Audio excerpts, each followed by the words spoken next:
Hello friends, welcome to channel ज़िंदगी का सच। और आज मैं आपको बताने जा रहा हूँ वीडियो में कि एक नार्सिसिस्ट से कौन सी ट्रिक्स का ऐसा इस्तेमाल करें कि वो अपने बारे में हमें सच बताए कि वो नार्सिसिस्ट है, उसकी गंदी हरकतें क्या हैं। सबसे पहला पॉइंट तो ये है कि इन सब वीडियोस को बनाने से पहले मैं कोई भी वीडियो ऐसे बिना सोच समझे नहीं बनाता। जो भी बनाता हूँ कि उसमें कोई ना कोई कारण होता है, और जो कि हमने उन चीज़ों को देखा है और हमने उन चीज़ों को यूज़ किया होता है नार्सिसिस्ट के ऊपर, देखा है लाइफ में कि भाई कौन सा इंसान कैसा है। ठीक है ना, तभी हम उन चीज़ों के ऊपर वीडियोस बनाते हैं। तो जहाँ तक एक नार्सिसिस्ट से सच उगलाने की बात मैं बताना जा रहा हूँ, तो उसमें सबसे बड़ा पहला एक पॉइंट ये है कि आपको खुद अपने आप को नार्सिसिस्ट बनाना पड़ेगा।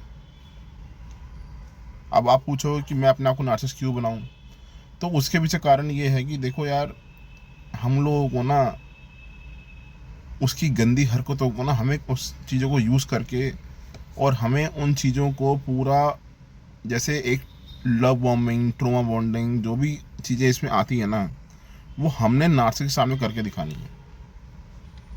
मतलब उसको ये फील करवाना है कि यार ये इंसान मेरी चीज़ों को यूज़ कैसे कर रहा है। जैसे एक नार्सिसिस्ट हमेशा ये सोचता है ना कि वो हर चीज़ में वही टैलेंटेड है, वही हर चीज़ को कर सकता है, वही हर चीज़ में कामयाब है, उसी को ही पता है सब कुछ लाइफ के बारे में कि किसको कैसे मैनिपुलेट करना है, किसको कैसे लाइफ में आगे बढ़ाना है, कैसे बेवकूफ़ बनाना है किसी को। तो कुछ टाइम बाद तो है कि एम्पैथ को भी उसकी ट्रिक्स का पता लग जाता है, उसकी मैनिपुलेशंस का पता लग जाता है कि यार ये कब किस टाइम पे क्या यूज़ करता है।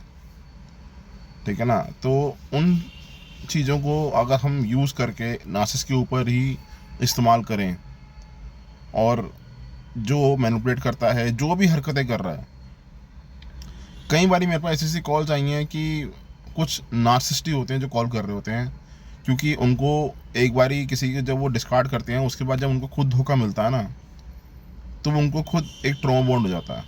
तो वो खुद ही मेरे को कॉल करके पूछते हैं कि मेरे साथ उस इंसान ने ऐसा करा, वो ऐसा, मतलब उसकी स्टोरी सुन के मेरे को पता लगता है कि यार कहीं ना कहीं ये इंसान भी पहले गलत था, तभी इसके साथ गलत हुआ है। क्योंकि आजकल जो हर बंदा, हर इंसान ये सोचने लग पड़ा है ना कि यार क्या पता मेरा पार्टनर नार्सिसिस्ट हो, मेरा दोस्त नार्सिसिस्ट हो। भाई हर कोई नार्सिसिस्ट नहीं है। ठीक है ना, कुछ चीज़ों को लेके आप हमेशा सामने वाले को नार्सिसिस्ट मत समझो। नार्सिसिस्ट की जो साइकिल होती है ना, वो बहुत अलग होती है। वो किस तरीके से हम लोगों को मैनिपुलेट यूज़ करता है ना, वो बहुत अलग तरीका होता है उसका। वो इंसान ही अलग होता है। तो इन चीज़ों का यूज़ करना, कई लोग कहेंगे कि ये गलत है कि हम एक नेगेटिव इंसान की चीज़ों को यूज़ क्यों करें, मगर एक चीज़ बताऊँ, कई बारी ना अपना काम निकलवाने के लिए, अपनी चीज़ों को सॉल्व करने के लिए ना, सामने वाले बंदे के साथ उसी की पैतरों को इस्तेमाल करना पड़ता है। अगर हम उसकी चीज़ों को यूज़ करके उसी को सिखाएंगे नहीं ना, तो वो कभी ज़िंदगी में सुधरेगा नहीं। वो इंसान किसी ना किसी को हमेशा अपनी मैनिपुलेशन में, हमेशा अपनी साइकिल में फंसा के किसी न किसी का लाइफ को ख़राब करेगा ही करेगा।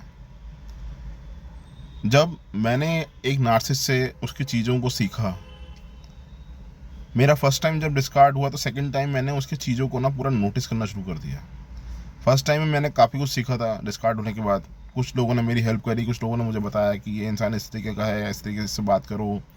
मैंने भी बहुत जगह रीड करा, देखा, समझा कि भाई हाँ ये नार्सिसिस्ट है, और इसकी ये चीज़ें होती हैं, और ये चीज़ें सामने वाले इंसान के साथ यूज़ करता है। अभी इंडिया में तो बहुत कम है, फिर भी बाहर के तरफ यूएस वगैरह में तो ये चीज़ें बहुत हैं, बहुत कॉमन है नार्सिसिज्म। वहाँ के अगर आप स्टोरीज पढ़ोगे तो बहुत ही अलग हैं। इंडिया में तो क्या है ना कि एक बार किसी के दिमाग में वहम बैठ गया ना कि अरे ये नार्सिसिस्ट है, तो वो सब कुछ मानना शुरू कर देगा। ऐसा नहीं है। हाँ, बात जहाँ तक हमारे नार्सिसिस्ट की आई, जो मैंने आपको बता रहा हूँ कि उससे क्या चीज़ें आपने बातें करनी है, क्या करनी है, आपने ना उसको, जो उसकी हरकतें हैं ना, वो आपने अपने ऊपर लेके उसके सामने बोलनी है कि मैं चीटर हूँ, और मैं लोगों को मैनिपुलेट करता हूँ, मेरी ऐसी साइकिल है, और मैं ऐसे ऐसे लोगों को यूज़ करता हूँ, लव बॉम्बिंग करके सेक्सुअली यूज़ करता हूँ। देखो कहीं ना कहीं तो नार्सिसिस्ट को ही लगेगा भाई कैसी बातें कर रहा है ये इंसान, की मेरे को ऐसी बातें कर रहे, क्या बताना चाह रहा है। मगर अगर आपने उस इंसान को छोड़ना है ना, तो उसके सामने ये बातें करके ना उसको नीचे गिराने वाली बात हो जाती है कि भाई ये तो मेरी बातें कर रहा है और मेरे को नीचे गिरा रहा है क्या। तो कहीं ना कहीं वो चीज़ें आपको ना फ़ायदा देने वाली होती हैं। अगर आपको ये लगता है कि मैं जो आपको बातें बता रहा हूँ ये सही नहीं है, ये आप करके देखो तो आपको सही लगेंगी।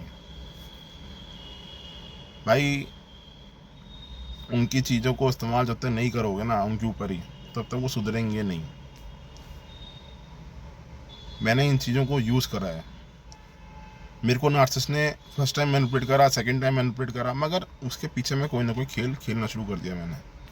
मैंने सोचा यार ये इंसान कभी ना कभी तो फंसेगा मेरे पास, कभी ना कभी तो उसकी लाइफ में वो टाइम आएगा कि ये मेरे से परेशान होने पड़ेगा, ये मेरे पीछे लग जाएगा। हालांकि लोग कहते हैं कि नार्सिसिस्ट कभी छोड़ता नहीं है, वो छोड़ना ना छोड़ना एक अलग चीज़ होती है, मगर एक इम्पैथ का नार्सिसिस्ट को ट्रॉमा देना वो बहुत अलग चीज़ होती है। तो वो ट्रॉमा देना हम कहाँ से सीखेंगे? भाई नार्सिज्म की जो चीज़ें यूज़ करके सीखेंगे। जो चीज़ें नार्सिसिस्ट हमारे साथ कर रहा है, जो चीज़ें यूज़ कर रहा है, हम उसी के ऊपर इस्तेमाल करके उन चीज़ों को यूज़ करेंगे। और इतना मुश्किल नहीं है ये काम। और जो लोग ट्रॉमा से अभी बाहर नहीं निकले हैं ना, जिनको ये लग रहा है कि मैं अभी बहुत ज़्यादा ट्रॉमा में हूँ और मैं अपनी लाइफ से नहीं निकल पा रहा हूँ, हर चीज़ में ना टाइम लगता है। थोड़ा अपने जीवन में हर चीज़ को टाइम दो। हर काम एकदम से नहीं होता, ठीक है ना। बहुत टाइम लग जाता है, कभी 6 महीने लग जाते हैं, कभी 3 महीने लग जाते हैं, कोई लोग 15 दिन में हील हो जाते हैं, कोई लोग 1 महीने के अंदर हील हो जाते हैं। वो अपने अपने दिमाग की सोच है कि आपने अपने आप को कैसे लाइफ में सामने वाले से बचाना है। और मैं एक चीज़ बताऊँ, जो लोग ये पहली कॉल पे ही बात करके अपने आप को समझने लग पड़ते हैं ना कि मैं हील हो चुका हूँ, भाई आप हील नहीं हो, ठीक है ना। किसी ना किसी दिन आपको नार्सिसिस्ट दोबारा से डाउन ज़रूर करेगा, आपको लो फील ज़रूर होगा, क्योंकि वो लो फील हमारे को इसलिए होता है क्योंकि उस बंदे ने हमारी एनर्जीज को पूरा से कर रखा होता है, पकड़ रखा होता है। और हम क्या करते हैं कि हम उस टाइम पे ना उन एनर्जीज को अपनी बचा रहे होते हैं और अपने आप को हम जो है ना हर जगह से सेव करने की कोशिश कर रहे होते हैं। मगर नार्सिसिस्ट क्या करता है कि नार्सिसिस्ट अपनी नेगेटिविटी को ना उस चीज़ को भाप लेता है कि यार ये इंसान अब मेरे से ना छूट के वापस जा रहा है, मुझे इग्नोर कर रहा है। आप कभी भी देखना, आप जब नार्सिसिस्ट को इग्नोर करोगे ना, जब भी आप उससे दूर जाओगे, आप उससे नो कॉन्टैक्ट में जाओगे, तो वो कुछ ना कुछ ऐसी चीज़ों को करेगा कि आपको ना बार बार उसके पास जाने का मन करेगा। ये मैंने किसी वीडियो में नहीं बताया, मैं आपको इस वीडियो में बता रहा हूँ। आपका बार बार ना उस नार्सिसिस्ट के पास जाने का मन करेगा। और आप जब उस नार्सिसिस्ट के बाई चांस अगर उसके पास चले गए, तो उसके बाद आपको गिल्ट फील होगा कि यार मैं इस इंसान से नहीं मिलना चाहिए था मेरे को, इसने मेरे को आज दोबारा मैनिपुलेट करा। तो ये समझदारी जो है ना, ये हमें खुद दिखानी है, सामने वाले इंसान से नहीं देखनी हमें। वो नार्सिसिस्ट तो आपको यूज़ करने आज भी आया है, कल भी आया है, परसों भी आएगा और हमेशा आता रहेगा। भाई वो आपको यूज़ कर रहा है, मैं आपको हमेशा हर वीडियो में बोलता हूँ, आपको यूज़ कर रहा है। वो इंसान का आपसे कोई लगाव नहीं है, कोई उसके दिल से कोई अटैचमेंट नहीं है आपके साथ। तो जो भी लोग नार्सिसिस्ट से छुटकारा पाना चाहते हैं, तो उसका मैं आपको सीधा एक उदाहरण बता रहा हूँ कि भैया आप उस इंसान से नो कॉन्टैक्ट में रहो। अब आप ये कहोगे कि भाई ये नो कॉन्टैक्ट, हमेशा नो कॉन्टैक्ट बोलते हैं, नो कॉन्टैक्ट हमसे हो नहीं पाता। तो नो कॉन्टैक्ट होने में भी टाइम लगता है, ठीक है ना। मैं ये कहूँ कि भाई तुम फ़ोन बंद कर दो, या अपना फ़ोन तोड़ दो, या अपना सिम फेंक दो पानी में जाके, समुद्र में जाके फेंक दो, और फिर उस इंसान से मिलना मत, तो नो कॉन्टैक्ट ऐसे नहीं हो पाता। क्योंकि जिस इंसान के साथ आप 2 साल 3 साल 5 साल बिताए हैं आपने, तो उसके साथ आप एकदम से ना दूरी नहीं बना सकते। मैं भी जानता हूँ इस बात का, और आप भी जानते हो। क्योंकि नार्सिसिस्ट हमें वो चीज़ें देता है, वो पैम्परिंग करता है जो किसी ने करी नहीं होती, हमारे माँ बाप ने भी नहीं करी होती। मतलब वो हमें इस तरीके का ख्वाब दिखा देता है कि हम ये सोचते हैं यार ये इंसान मेरे लिए इतना कुछ कर रहा है, और ये फिर एकदम से छोड़ के जा रहा है मेरे को। कहीं ना कहीं आपको उसकी याद आती है, आप अपने आप को ब्लेम करने लग पड़ते हो कि यार मैं ही गलत हूँ, ऐसे मैंने ही कुछ गलत किया इसके साथ, तभी ये मेरे से दूर जा रहा है। तो भाइयों, आपको सीधा मैं इस वीडियो में भी बता रहा हूँ कि भाई अपनी अगर ज़िंदगी बचानी है, अगर अपनी ज़िंदगी को अच्छा जीना है, तो ऐसे इंसान से दूर रहो। और जो भी आपकी लाइफ में बाकी और इंसान भी हैं उनसे भी दूर रहो। देखो बिजनेस में, जॉब में तो ऐसे इंसान मिलते ही रहते हैं, ठीक है ना। तो वो तो एक लाइफ का एक पार्ट है, तो आपको वो तो उसमें तो कोई आपको रोकेगा ही नहीं। ठीक है ना, उस चीज़ों को तो आपको सीखना पड़ेगा। तो बस आज की वीडियो मेरे को जो भी मैंने चीज़ें बताई उसके, अगर आपको कोई भी क्वेश्चन है तो आप कमेंट सेक्शन में दे सकते हैं। और थैंक यू सो मच। और चैनल को सब्सक्राइब करिए और चैनल को मेंबरशिप ज्वाइन करिए। Thank you so much.